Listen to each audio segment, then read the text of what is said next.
Hello everybody, my name is Dratnos, and welcome to my guide to the Mythic Dungeon Tools add-on. So the Mythic Dungeon Tools add-on is an add-on created by Nagi, who is a European raider slash high-end, actually Mythic Pluser as well, competed in this most recent MDI actually.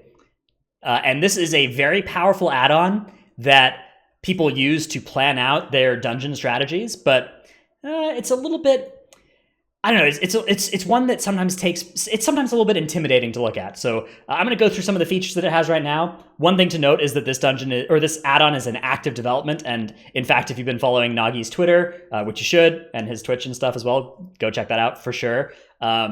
He's got some really cool features in development even to make this add-on even better, and this thing has been constantly getting better over the course of BFA and since Legion. So how does the add-on work?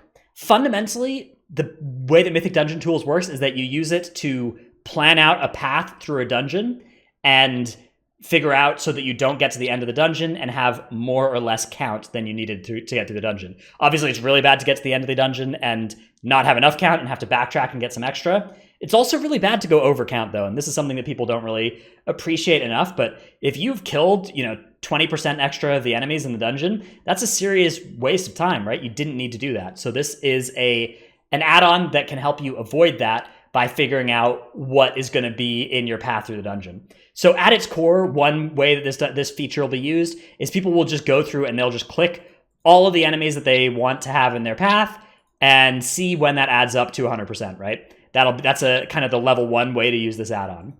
Now, there are more ways than just that to use the add-on. One thing that you can do as well is you can separate your enemies into pulls. And that can be really useful, not just for yourself, but for your group mates. So the way that would work is, you'd say, all right, look, we're going to pull these 3 guys first, and then we'll pull, this enemy. And this Awakened season actually has this feature where you can drag around the portal to wherever you want to indicate that you're gonna bring it to. So Commonplace in the Motherlode, for instance, would be here. And then the next pull is going to be like this, and these guys are going to pilot these 2 Peacekeepers or whatever. And the next pull is going to be these, and this, and these. And so on and so forth through the dungeon.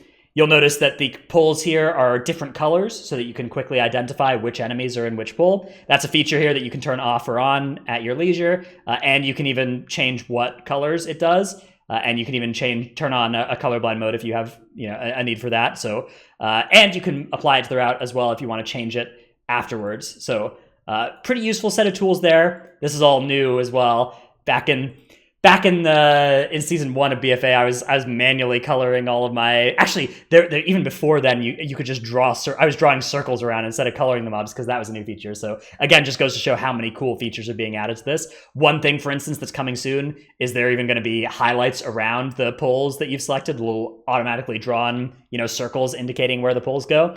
Potentially being a feature that is in development. So that's something I'm also looking forward to. Okay, so let's talk a little bit more about some of the other features of this thing, though. So you've got the ability to separate these things into the different pulls. One thing you can also do at this point, and this is kind of where a lot of people will stop with the add-on, right? Once they've developed their route fully, you can save it, you can give it a name and everything. You've got your whole list of all your different routes, and then you can share it with your group. So when you're in a group, this share button will light up. You can click share, and anybody else in your group who has the Mythic Dungeon Tools add-on will see a link in their chat that they can just click to import your path. You can do a live mode of this as well. This is another new feature of Mythic Dungeon Tools where you'll click on this and then everybody will see the same map and be able to edit it the same way. And so you could use that to plan out a strategy together with your group, all clicking on mobs. Do be careful if you're a Twitch streamer because people will potentially try and draw stuff on your on your map while you're doing that. So of course, watch out for that. You can also import and export this. And this is something that then you can go to wago.io and import this route into that. So let me see if I can show you guys what that looks like real quick here as well. So you'd go to wago.io and you just paste here and it's an MDT import. And if you hit submit here, I'm not going to do it because I don't actually want to import that. But if you looked here, you can find a bunch of different routes for every different dungeon, for every different week. And then take a look at that, and you can even copy them from this site and import them back into your Mythic Dungeon Tools, right? So if you wanted to grab one of these different strategies, you would then get a big paste bin or a big paste you could copy. So if you wanted this one, you just hit copy MDT import string. I make a set of these every week as well, but not this one. This is somebody else. Looks very good though, with notes and everything. and you just hit import and paste that big thing that you just copied in there, and bang, you get your pathing from Wago as well. So that's the import export functionality. Let's talk a little bit about some of the ways that you could mark up your route if you're interested in doing this. So marking up your route here, one thing, so you can draw like lines, whatever you want, like with this. That's not too useful to draw a squiggle like I just have there, but say you wanted to say like, look, we're gonna grab these and pull them over to here, right? You could draw something like that. Yeah, you could do that. If you want something that looks a little bit less awful, first of all, you could just be better at drawing than me. That's not very hard. But second of all, what you could do is you can use lines instead. So you can do a line box around something, and there's not really too much need for doing this now that the mobs pull color automatically. But you could do something like this to indicate a way that you're going to move through a dungeon that isn't easily indicatable otherwise. You can also do that with arrows. So you can say like, look, from here we're going to shroud to here or whatever, and then a way that you can actually add even more clarity to your routes. This isn't too important for most people, but if you're interested in sharing them, particularly on Wago, is using a note. So, instead of this arrow here, you can just say, look, we'll shroud here, something like that. And then when people mouse over this, they'll see what the note says. You could put a note here that says, Bloodlust. And then people will know that that's what you want to happen there. You can move all these things around with the move thing. Sometimes a little bit fiddly, although that was more of a problem in past versions than now. I think they've figured out a lot of that. There are also some built-in notes here that will explain how some mechanics work. So, for instance, these notes explain how you can get count from these mech jockeys, which isn't always... I would never rely on this, by the way, but this is something you can do sometimes. You can sometimes get the count from these mech jockeys that are inside these peacekeepers. Those little built-in notes will also explain stuff like in Workshop, how the devouring maggots work. So you can find out all this kind of useful information that's pre-built into MDT for you. Other than that, that's kind of what MDT does. People often ask about some other functionalities it has. So one cool thing that it does do is it assigns a point value to various enemies for how much enemy forces they're going to give. Certain other add-ons or weak auras will require you to have Mythic Dungeon tools installed to look at that value. So be aware if you're using certain add-ons or weak auras, they will have a dependency on Mythic Dungeon tools to give them that data of, hey, infected peasants are worth 4 enemy forces value. That's something that can be useful as well. The other thing people ask for, they want ways to have their MDT actually be up during their route. People kind of assume that's how this is used. It really isn't generally used this way. Sometimes tanks will like open up the MDT in the middle of the run, verify that they're at certain amounts of count. That's actually one particularly common thing is in dungeons where you might lose count, or in dungeons where you might, move in a certain way. You can think ahead and figure out, like in Siege of Borealis, for instance, you can be like, hey, you can count it out and you can be like, look, once we're at this point, we need to be at 70% or whatever, given what our route is. So using MDT ahead of time to plan like that is valuable. And you can even put little notes here that say like, look, 151 count is what we need to be at here. And that can be useful, but it's really not something that's actually referred to on the fly in the middle of a dungeon run all that often. If it is, it's usually just by the tank, but it's often inefficient to do that, right? You usually don't want to open this up.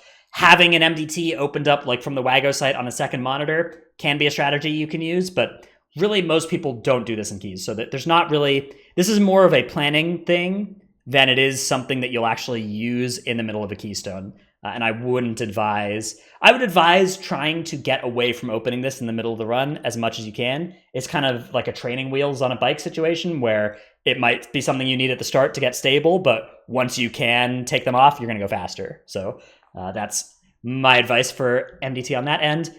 Let's see. Other than that, is there anything to mention here? I guess changing the affixes is an important thing to make sure you're doing. Having your affixes on the correct week can sometimes actually be pretty important, particularly in dungeons like Freehold and BFA here.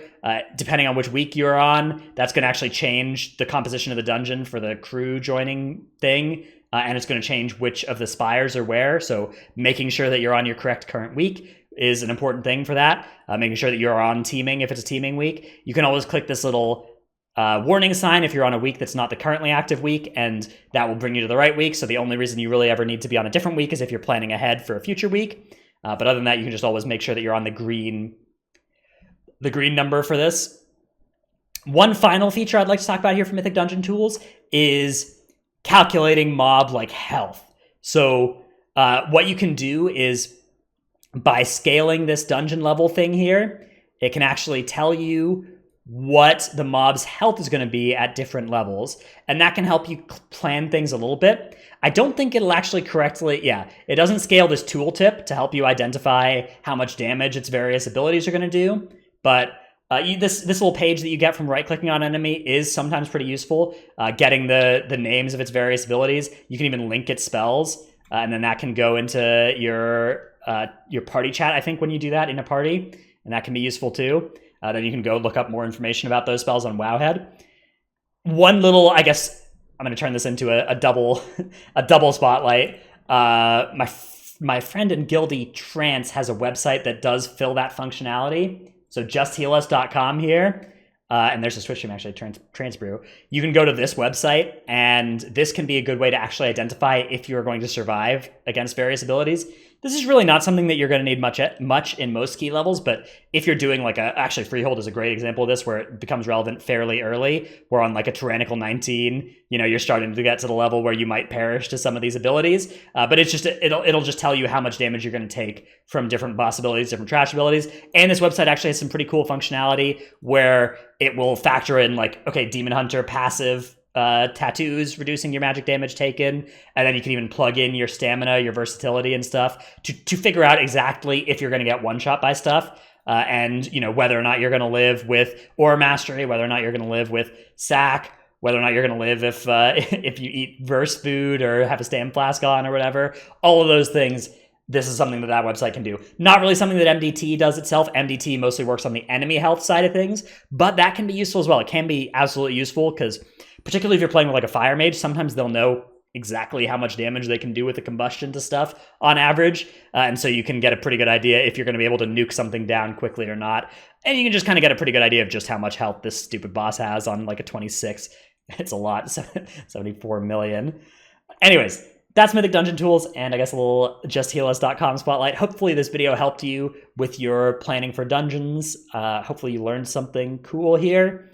You don't really have to worry about this MDI button. This MDI button is just for, wow, actually it's back in back in Beguiling days. So yeah, never turned that thing on anymore. But that was something that they used back when the dungeons had a different rule set in MDI than in the live servers. Anyways, all that aside, video is dragging on here. I'm completely losing the thread. I'm in danger of needing to re-record soon if I can't stop myself and end this video. So I'm gonna end the video. Thanks everybody for watching. Check out my Twitch stream, twitch.tv/ratnose. Thanks again. I shouldn't have thanked you twice, but there you go. There's one for free. See you in the next one. Bye.